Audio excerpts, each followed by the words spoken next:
saacadihaynu ka soo gudubnay waxaa social mediaha aada ugu xoogeystay hadalaynta ku saabsan in Andrew Tate oo aad wada taqaaniin oo ah nin la wada garanayo baraha bulshada caanka ah la sheegayo in uu qaatay diinta islaamka.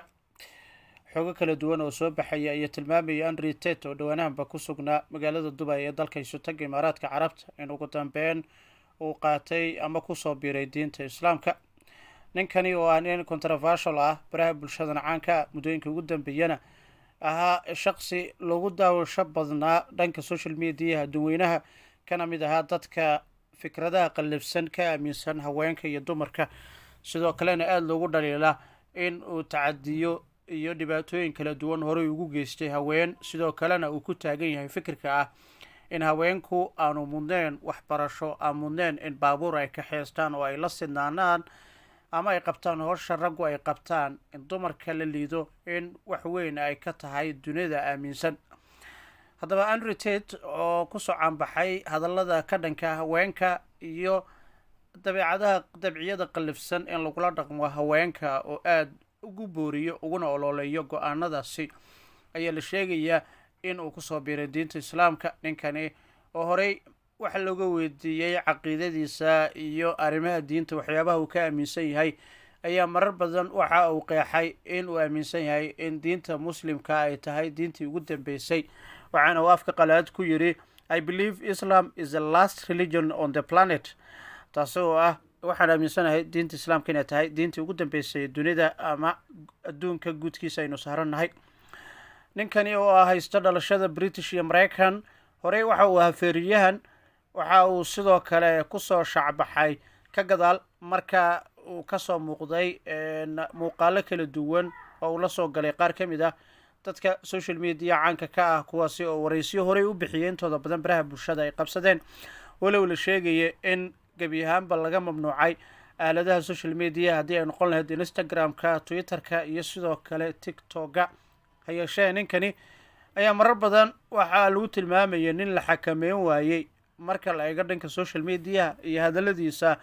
oo uu inta badan ku bartilmaameysto haweenka, sidoo kalena uu kaga hadlo waxyaabaha xaqiiqda isaga uu qabo, inkasta oo inta badan loo fasirto hadalladiisa in ay yihiin weerar toosa oo uu ku qaadayo shakhsiyaad kala duwan, haddii ay noqon lahayd dadka aan islaamka ahayn, haddii ay noqon lahayd haweenka,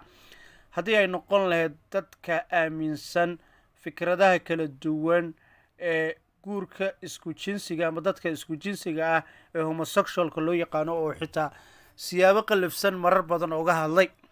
Andrew Tate waad la wada socotaan dhacdooyinka ugu dambeeya uu ku lug lahaa. ninkani oo inta badan aanu fikradihiisa la gamban ayay dadka reer galbeedka ku tilmaameen inuu yahay nin aada ugu ololeeya tacadiga iyo dhibaatada loo geysta haweenka, haddii ay noqon lahayd jirdil, xadgudub ka dhan ah haweenka, kufsi iyo faraxumeyn, kuwaas oo inta badanna uu aaminsan yahay. 35 sano jirkan ayaa ahaa shaqsi caan ka ahaa baraha kala duwan ee bulshada. muuqaaladiisa waxaa lagu tilmaamaa in ay ku xidhnaayeen oo xitaa 211.6 bilyan oo jeer muuqaaladiisu la daawday, haddii ay noqon lahayd TikTok-ga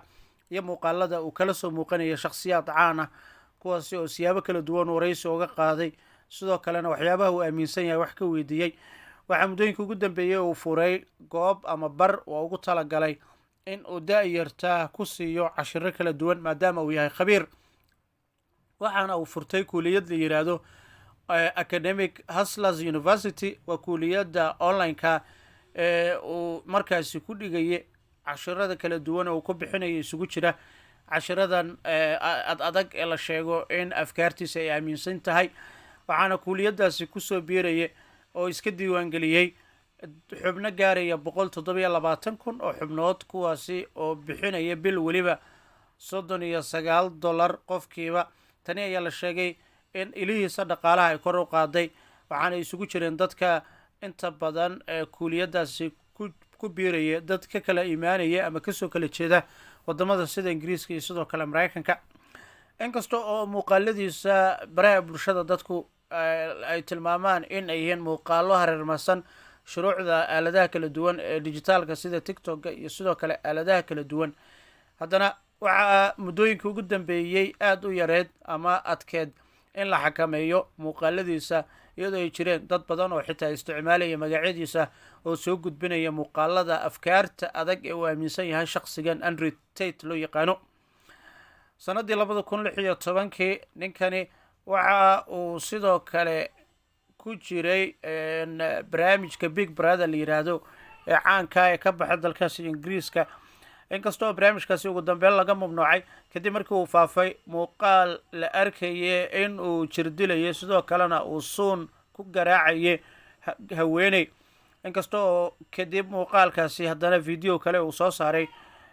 iyadoo hadallo kala duwan ay iswadaarsanayaan isaga iyo sidoo kale gabadhaasi lagu eedeeyay inuu jirdilay. labadooduba waa ay dafireen dhammaanba dacwadaasi loo gudbiyey maxkamadaha ee dalkaasi Ingiriiska.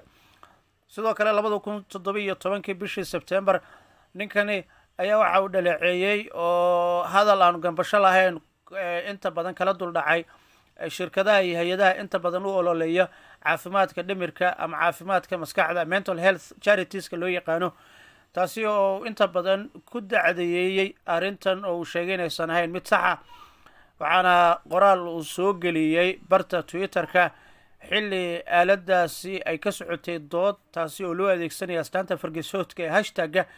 hashtagga halkudhiga #MeToo. xilligaasi aad loogu ololeynayay arrimo kala duwan. sidoo kale bilihii aynu kasoo gudubnay waxaa sidoo kale laga mamnuucay barta Twitterka, waxaana lagu bartilmaameysaday qoraallo kala duwan oo ka dhan ahaa haween. waxaana xilligaasi ka mid ahaa xilli uu ku biirinayay fikirkiisa barta Twitterka dood ka socotay oo ku saabsan falalka kufsiga ee haweenka loo geysto. fikradda uu arrintaasi ka bixiyana waxay u dhacaysay sida tan: qaata mas-uuliyadda dadka la kufsanaya, mas-uuliyadda waa in ay qaataan buu yiri, bear some responsibility for being rape oo afka qalaad lagu yiraahdo. sidoo kale waxaa leeyahay fikirka ninkani ayaa waxa uu sababay in Twitterka ay u arkaan in tani ay meelka dhac ku tahay arrinta doodaasi ku saabsan iyo shuruucdooda, gebi ahaanna sidaas ay uga saareen barta Twitterka. marka ninkani ma ahan nin la dhayalsan karo, waa nin caan ka ah baraha kala duwan ee bulshada ee Twitterka haddii ay noqon lahayd. waxaana muddooyinka ugu dambeeyay la sheegayay in dacwado kor u dhaafay 10 dacwadood in ay ka yaaleen maxkamadaha ku yaala dalka Ingiriiska. waxaa la sheegay inuu isaga baxay dalkaas Ingiriiska oo wadan uu aaday. waxa uu sheegay inuu aaminsan yahay inuu doonayo in wadan fikirkiisa xuquuqdiisa uu xor u yahay in uu ku noolaado. sidaasina waxa uu ku wajahaya dacwado kala duwan. ninkani waa billionaire, waxa uu sheegay inuu yahay nin dhaqaalihiisu aad markaasi u badan yahay, waxaana uu fikrado qallafsan oo kasoo horjeeda waxyaabaha dadka caadiga ay qabaan uu kula bartilmaameystaa haweenka. inta badan waxaa la arkaa isagoo hadallo ka dhan ah haweenka jeedinaya oo uu leeyahay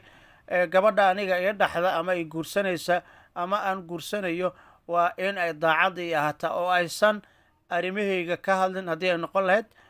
qof haddii uu jiro nolosheeda ku biirayo xiriir aan lahayn ama saaxiibteeda aysan afaaraheeda soo faragashan. sidoo kale waxyaabaha kale ee ninkani uu aaminsan yahay dhanka haweenka waxaa ka mid ah in haweenka